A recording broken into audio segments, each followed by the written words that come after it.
Hello and welcome to the Final Whistle podcast. My name's Harry, and as usual, I'm here with Bobby. Today, we're going to be going through a few things. We're going to start off by talking about Everton, though. So recently, Everton, as I'm sure many people are aware, will have sacked their manager, Rafa Benitez. They're currently 16th in the Premier League. They've had quite a few names linked with them: Wayne Rooney, Frank Lampard, Mourinho, and Roberto Martinez, just some of them. Let's start off with Rafa, though, Bob. What did you make of it? Do you think it was the right decision from the club? I think it was definitely the right decision. Yeah. Obviously, we've seen how bad they've been recently, and just in this whole season in general. To be honest, obviously we know that they're sat what? Didn't they have like a 10-game loss streak? I think Yeah, something crazy something like like that. Mm. Yeah. Honestly, it was definitely the right call. He wasn't really leading them anywhere. The only positive I think I could say is the two signings he made have probably been their best players. Yeah, Honestly, this Townsend and Damari Gray have probably been the two best performers. So yeah, it was definitely the right call, but it was never really going to work, was it? Like that I that don't was understand. that was what I was just going to say. Do you think it was one of those ones that was doomed from the start? I mean, the fans never wanted him in the first place because of his Hmm. history with Liverpool. Yeah. So it was always going to be doomed to fail. But it's a bit. You look at all the Liverpool fans at the moment when he got sacked of. Like congratulating him on his agent job, getting the director of football sacked, getting Hmm. loads of key staff out there, getting them that low down the table, and then Hmm. getting fired. But Yeah. what do you think the expectations are meant to be for Everton? Because they always seem to be one of those teams that expect to be like sixth, seventh place each season, yet never Hmm. achieve it. Where do you think they should realistically be aiming for in the league at the moment? It depends on their ambition and how much money they're willing to spend. Obviously, we've seen over the years they've spent a lot of money, which would indicate that they should be in those 6, 7, 8 places, but they spend it in the terrible names. Obviously, they spent 40 million on Alex Iwobi, about was it 40, 35 million on he who shall not be named, Mr. Iceland himself. I can't think of any. Who else have they spent a lot of money on? Those are the two that spring to mind that haven't worked. But they've been through a lot of players. I think I saw a stat saying that in their current squad they've got about players that have been signed by 7 different managers in their starting 23 Premier League team. So Mm. yeah, I definitely think that they're just really badly run and they're definitely spending money in the wrong ways. You know. Yeah, it's interesting. You've seen over the years like managers. I think they had Sam Allardyce came in for a short period of Yeah. time to steady the ship. They had Marco Silva, Coman in there. Like also the most recent one before Rafa Ancelotti.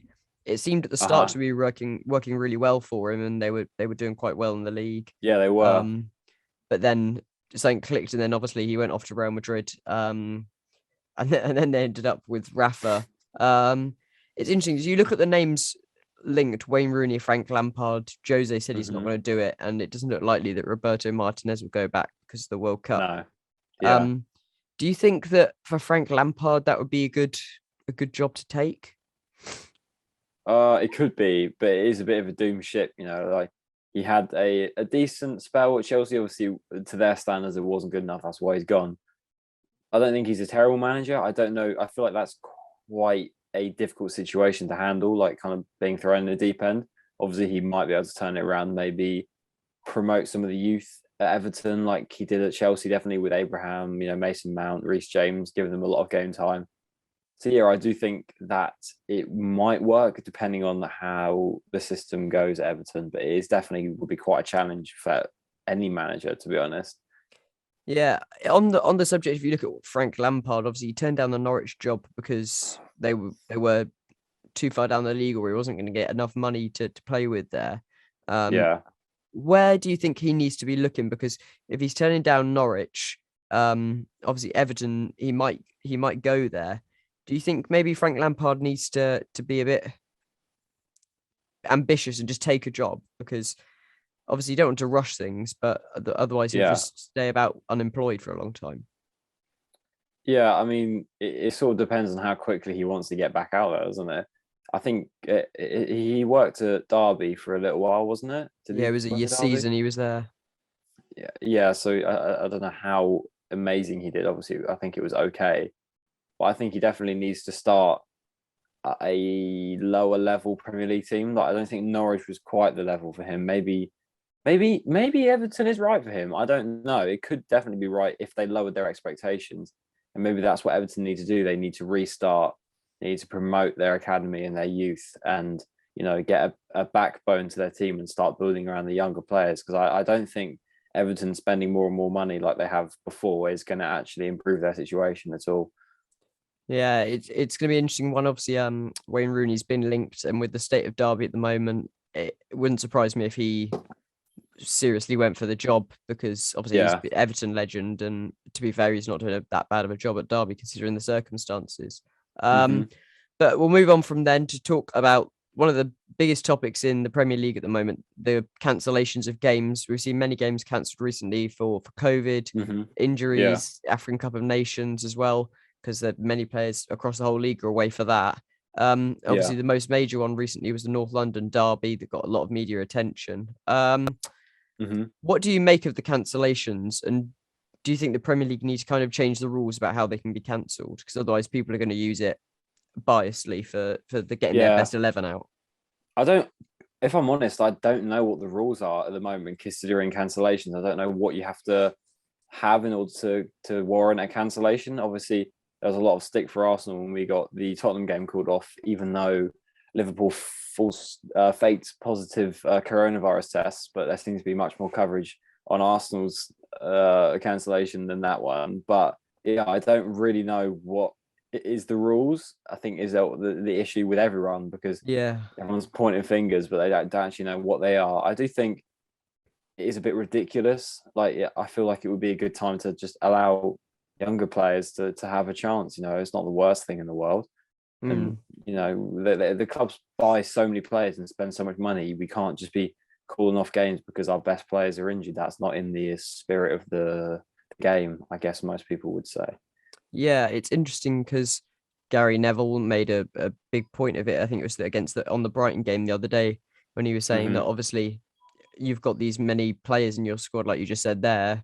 You need to make it so you either play the game or you forfeit it, because they've got more than enough players to play the game simply. So there's no real reason to cancel it. Do you think that, obviously, I know you were saying about Arsenal there getting a lot of stick for it. Do you think that it was unfair of the club to cancel? Obviously, I know they were playing within the rules, but to cancel for a lack of players and then loan players out like they have done recently?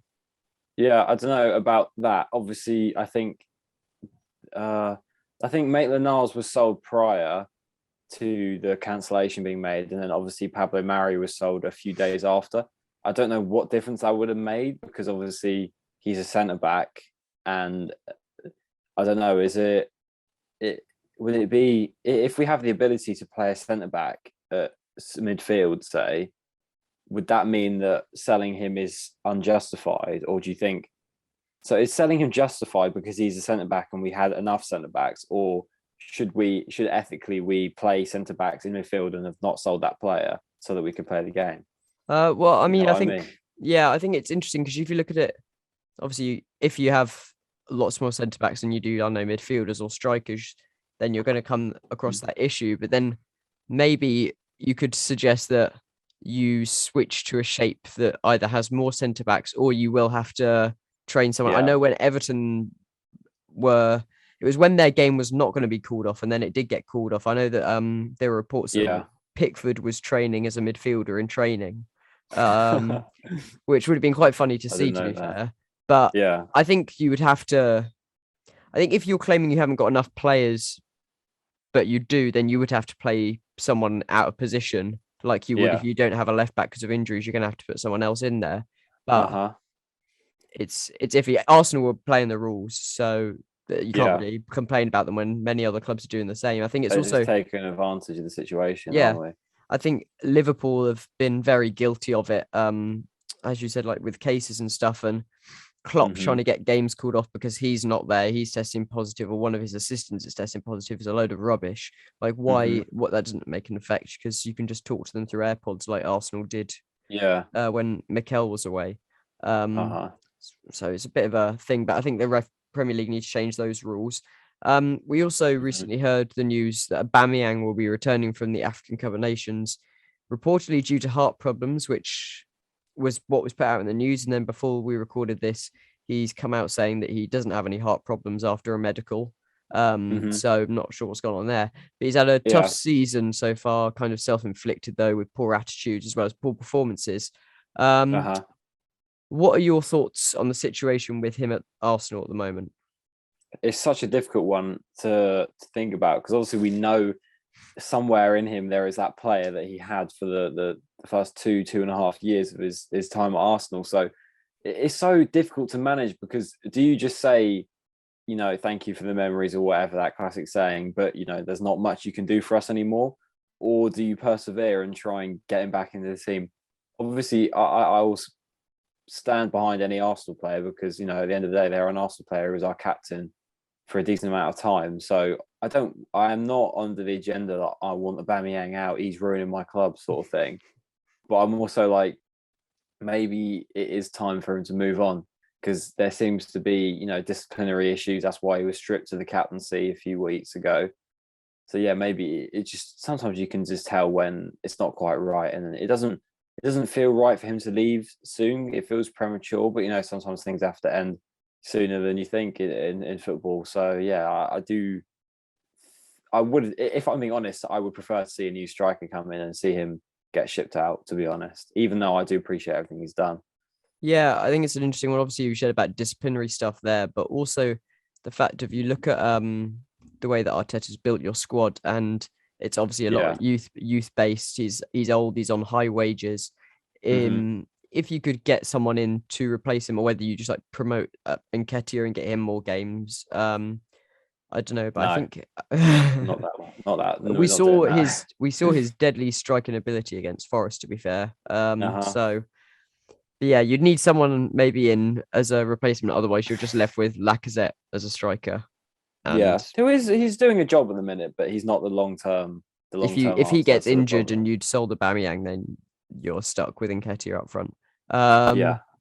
A little thing also, the Arsenal documentary thing is going to get really interesting. Obviously, the whole Aubameyang thing, losing to a certain side in the FA Cup, but also the reports coming out of the Athletic that someone the yellow card thing. Yes, also with betting like on games. I don't know. I haven't fully read into it, but I've seen people saying it's Xhaka because he just keeps getting red carded for fun. I don't know. That might be complete rubbish, but that's things I've seen on Twitter. So I wouldn't believe any of that. Accurate source at all. But that's going to be a really interesting one.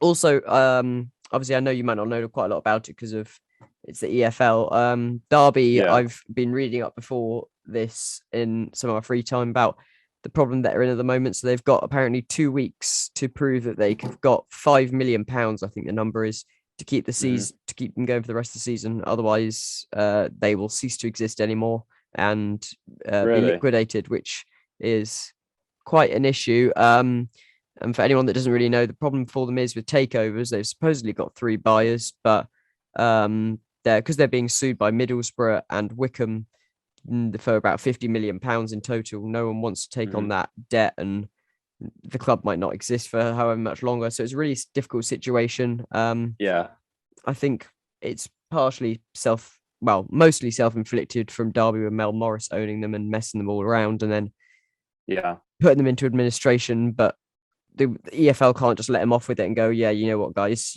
we'll just like let them go away, because that's not fair. But it will be interesting to see whether someone takes over, because I know Mike Ashley's interested. Which how could it work in terms of like, if they go into liquidation, does the Derby County Football Club, like, is it cease to exist, or is it just stay as nothing, and then you can buy it again?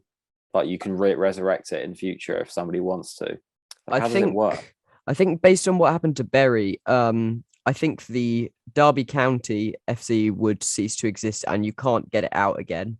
But because like Bury have done, they're now like Bury something AFC, or they've changed their name, but they've rebought the stadium. So I think someone could remake Derby and buy the stadium, but like Bury, they'd have to start in like the National League or whatever and work their way back up again, because I think once they go into liquidation, that's the business gone, and then you can't take that over again.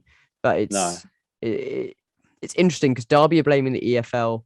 The EFL are kind of being like, well, you've done this to yourself. Obviously, like Middlesbrough are trying to sue them, which is really interesting. So I read into that, and Middlesbrough are trying to sue them because when Lampard was manager, Derby came 6th in the playoffs, and Middlesbrough came 7th, and they were 1 point behind them. But Derby that season broke financial fair play.